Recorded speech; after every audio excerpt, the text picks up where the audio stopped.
What's very crazy is that somehow every duel so far, at least one person has fallen into a coma. Yugioh is dangerous, y'all. It's crazy. Good game. Gotta love how, Joey survives being struck by lightning, and instead of comforting him, Tristan's like, brain damage. This is coming from the guy who has lost the only card game he has ever played. Shut up, Tristan. You don't have any word in this right now. Yeah, it's nice to have friends around, but when you're in a coma like everyone else is, it's kind of hard to really put that and justify it. Oh well. And we have another flashback about Joey's dream while he was knocked unconscious by the lightning, really showing that every single friend he has ever met so far in this show has always gotten his back and always will be. And of course, my ex, she was in it, and of course, obviously, she was in it. Of course, Joey's doing the classic, I don't want to tell the girl she was in my dream because I really like her, but I'm very nervous to tell her if she won't like me back, so there's that.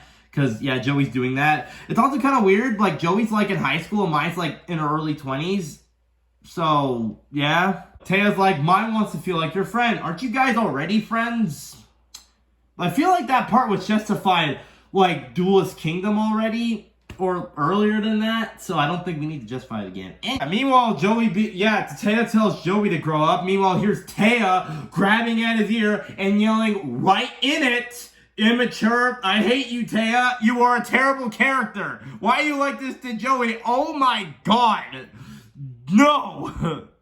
Yeah, anyway, I don't like Taya as a character. I think I mentioned that many times before already. Meanwhile, Kaiba's like doing his whole, I don't believe in magic shtick. It's not important. Well, Marik got a time for a different voice change and, was about to kill Odeon. Oh, also, did you know in the Japanese version of the show, the Millennium Rod has a second, power? Nope, it's a skin dagger. Yep, it kills people. That's in the Japanese version, though.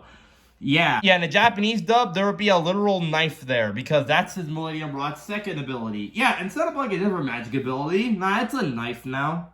First, Mai summons Demonic Dark Wish in attack mode. And, with an attack point like that, that's pretty good start. And nothing else. Why not send any of the cards you have? So, yeah, we all know how Revival Jam works, and that was summons his Jam Breeding Machine. Continuous spell card, which I think at the end of someone's turn or beginning, you summon a slime token to the field. I don't know, I used it once and it wasn't that good, so yeah.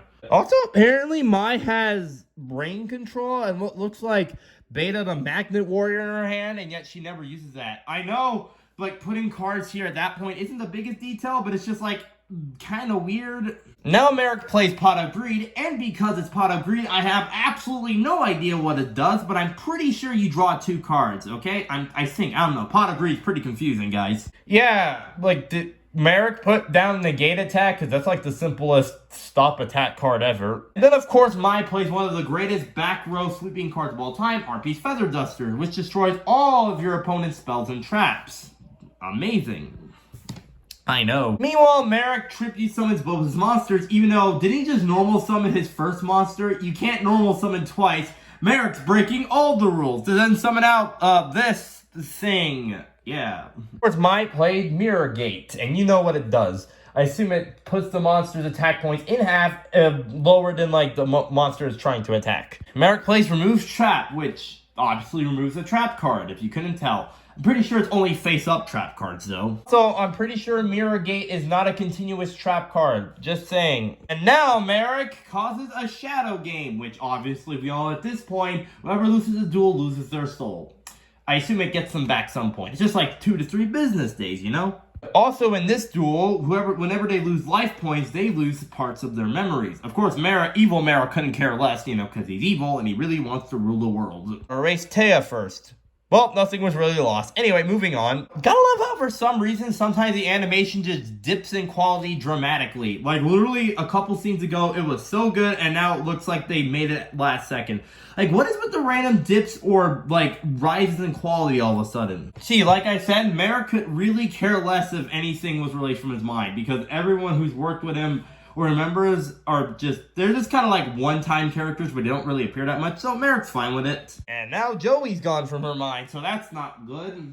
You know, because Joey was actually the one that, I feel like they should be together at some point, just saying. Oh yeah, and this kind of like the whole Marik memory wiping thing kind of comes into play with the whole Waking the Dragons arc and why Mai's with the Zero Orichalcos, but we'll talk about that season when we get to it, don't worry. And this is a scene I never really actually seen before, because I think I might have missed it, but Mai talks about her childhood and how actually she's been alone all this time. It makes you really feel sad for her, and like all the friends that she's got along the way. She really deserves all the friends she's met, Apparently in this scene, playing Yu-Gi-Oh is like gambling, except it's just a card game and multiple people are watching. Like it's a tournament, but it feels more like a casino. Now we go back, and now with her flashback talking about how she met Yugi and Joey, how they changed her life forever, we gotta go back to season 1 animation style. No, well, I mean, it's flashback, gotta be consistent. Yugi's like, now I'm gonna do my thing where I appear in your mind and tell you not to give up while being dramatically getting closer to you. And then Mai, with her monster's ability, steals Marik's winged dragon of Ra. Now, that sure is a pretty good move, honestly. Like, honestly, like, that was pretty good. Okay. Man, I can't wait to see that God card in action. This card. Every time I play against Mai in Duel Links, this card always comes up and I get my ass kicked. It's fine. And now Mai sacrifices all 3 of her Harpy ladies to now summon out the Winged Dragon of Ra. Or is it? Apparently, no. She only summoned out the Winged Dragon of Ra Spear mode. Because apparently in the anime to summon out the card, you need to do the Egyptian God card chant, which only if you know how to read ancient Egyptian can you actually summon, which is a little bit of some BS, but okay. Gotta love how you only summon out this card if you can conveniently read ancient Egyptian, which unfortunately Mai cannot. Why? Imagine have to read an ancient language to summon a card. That'd be crazy. Meanwhile, Mara goes on like the 18th shtick about ancient Egypt. I think I get the point, but you really need to remind us every episode now, especially during Battle City. I think I get the point, but with the pretty coolest background I've seen about talking about flashbacks so far. And then Mai plays Gravity Bind, meaning basically any monsters level 4 or higher can't attack. Apparently these monsters actually shackle Mai to the stone tablet behind her, the parent Lee. And even when this is happening, we're all like, no one shall interrupt the duel. Someone literally looks like they're about to die. Oh my gosh. Marik summons out the Winged Dragon of Ra, and its attack points are determined by the amount of life points you're willing to sacrifice.